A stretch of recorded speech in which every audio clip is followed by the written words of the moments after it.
May taba ba sa iyong atay? At ang mas nakakatakot, posibleng meron ka nito nang hindi mo alam. Dahil ang fatty liver ay kadalasang walang malinaw na sintomas sa simula. Pero may magandang balita. May ilang halamang pagkain at herbal ingredients na pinag-aaralan dahil maaaring makatulong sa healthy liver function at antioxidant protection. Pero bago tayo magsimula, may isang mahalagang bagay.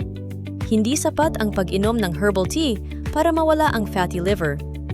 At mamaya, sasabihin ko ang pinakamahalagang habit na mas may epekto kaysa sa kahit anong herbal drink.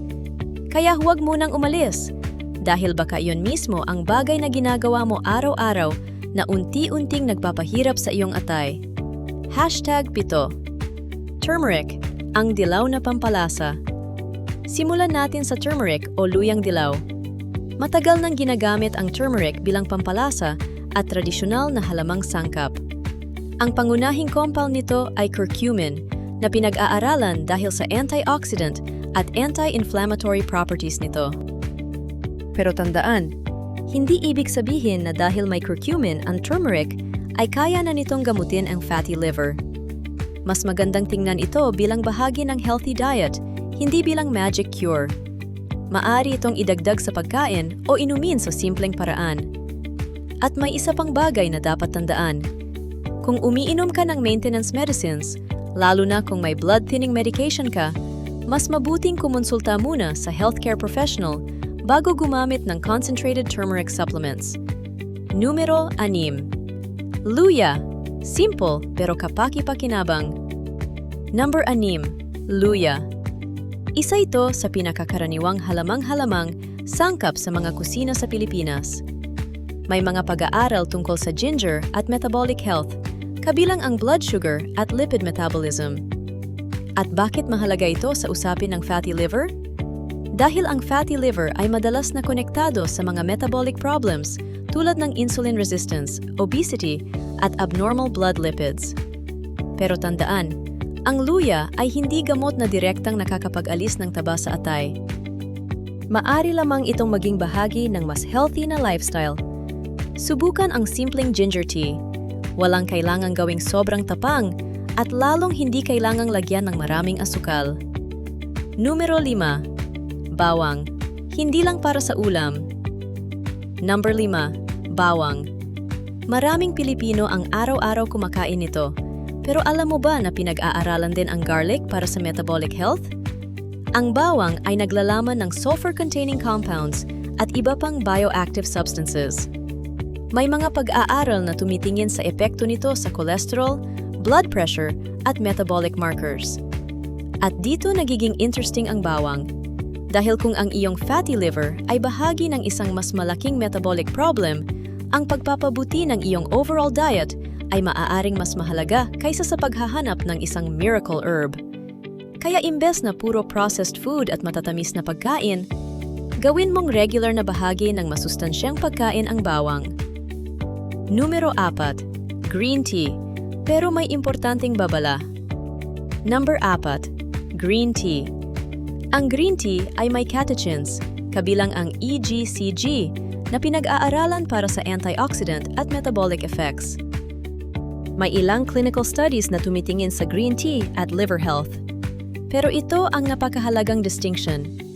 Green tea bilang inumin ay iba sa concentrated green tea extract supplements. Ang ilang concentrated extracts ay naiugnay sa liver injury, lalo na sa mataas na doses.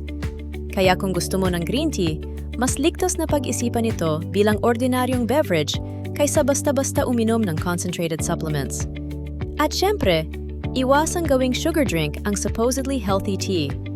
Dahil kung lalagyan mo ito ng maraming asukal, kabaliktaran naman ang maaring mangyari sa iyong diet goals. Numero 3. Ampalaya. Hindi lang para sa blood sugar. Number 3. Ampalaya. Kilalang-kilala ito sa Pilipinas bilang mapait na gulay. At kadalasan, pinag-uusapan ito dahil sa blood sugar. Pero bakit mahalaga yon sa fatty liver? Dahil ang blood sugar control at insulin resistance ay may malaking koneksyon sa metabolic health at fatty liver. Gayunpaman, Hindi ibig sabihin na ang pagkain ng ampalaya ay automatic nang gagamot sa fatty liver. Mas magandang paraan. Isama ito sa balanced diet. Gulay plus sapat na protina plus controlled carbohydrates plus regular physical activity. Hindi isang halamang gamot ang dapat maging bida. Ang buong lifestyle ang bida. Numero 2. Malunggay, isang Pinoy superfood. Number 2. Malunggay. Marahil isa ito sa pinakamadaling hanapin sa Pilipinas. Mayaman ito sa iba't ibang nutrients at plant compounds. At dahil ang malunggay ay isang gulay, maaari itong maging bahagi ng healthy eating pattern. Maaari itong ilagay sa sabaw, omelet, monggo, o iba pang ulam. Pero may isang maling mindset na gusto kong iwasan. Magmamalunggay ako araw-araw, kaya okay lang kumain ng maraming matatamis at mamantika.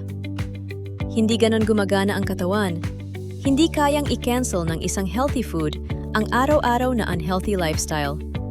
At ngayon, nandito na tayo sa numero 1. At ito ang maaaring pinaka-importanteng bahagi ng buong video. Bago natin sabihin ang number 1, kailangan nating maging honest. Kapag nag-search ka online ng pinakamabisang halamang gamot para sa fatty liver, makakakita ka ng napakaraming pangalan. Milk thistle, dandelion, artichoke, turmeric, at marami pang iba. Pero ang problema, hindi ibig sabihin na natural ay proven ng gumamot ng fatty liver. Ang milk thistle, halimbawa, ay pinag-aralan para sa liver conditions dahil sa compound na silymarin. Pero hindi sapat ang ebidensya para sabihin na maaari nitong gamutin ang fatty liver sa lahat ng tao. Kaya kung ang tanong ay, ano ang number 1 na halamang gamot na siguradong magpapawala ng fatty liver? Ang pinakatapat na sagot ay, walang halamang gamot na dapat ituring na guaranteed cure para sa fatty liver. At iyon ang dahilan kung bakit ang tunay na number 1 ay hindi isang halaman. Ang tunay na number 1, pagbawas ng sobrang taba at pagpapalakas ng lifestyle. Kung mayroon kang fatty liver, isa sa pinakamahalagang hakbang ay ang pag-aalaga sa timbang, pagkain, physical activity at metabolic health. Para sa maraming taong may overweight o obesity at fatty liver, kahit katamtamang pagbaba ng timbang ay maaaring makatulong sa liver fat at mas malaking pagbaba ng timbang ay maaaring magbigay ng mas malaking benefit. Pero hindi kailangang biglain, hindi crash diet, hindi starvation, hindi detox, at hindi rin puro herbal tea. Ang mas sustainable na approach, mas kaunting sugary drinks, mas kaunting ultra-processed foods, mas maraming gulay at fiber-rich foods, mas kontroladong portions, at regular na physical activity. Kahit simpleng paglalakad araw-araw ay magandang simula para sa maraming tao. At heto ang bagay na maraming tao ang hindi napapansin. Ang atay ay hindi kailangang detoxed gamit ang espesyal na juice. Ang katawan natin ay may sariling systems para mag-process at mag-eliminate ng waste. Ang tunay na tanong ay, binibigyan mo ba ang atay mo ng pagkakataong gumana ng maayos? Kung araw-araw ay sobra ang calories, matatamis na drinks, processed foods, at sedentary lifestyle, hindi sapat ang isang tasa ng herbal tea para balansihin iyon. Kaya kung gusto mong isama sa healthy lifestyle mo, narito ang mga napag-usapan natin. #7. Turmeric, source ng curcumin at antioxidants.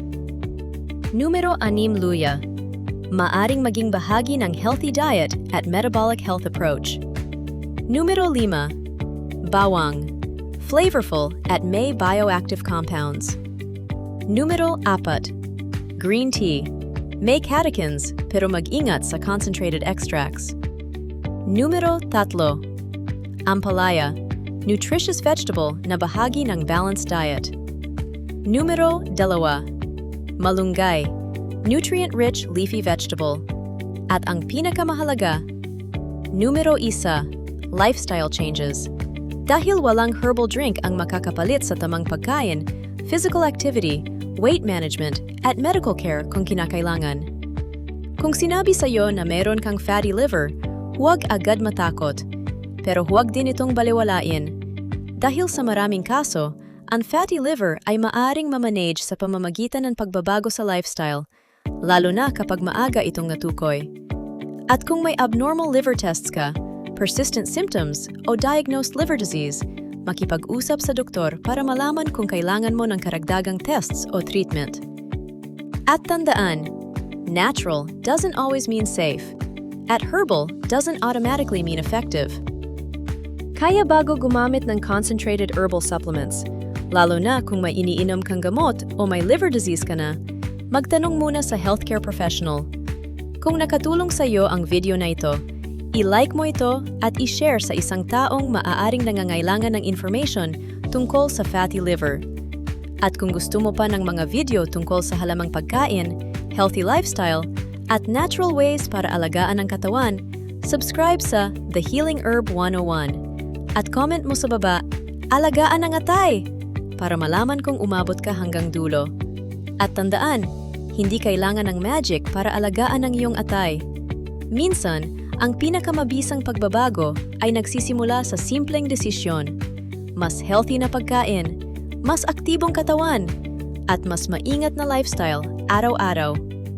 Ang video na ito ay para sa educational purposes lamang at hindi kapalit ng diagnosis o treatment mula sa qualified healthcare professional.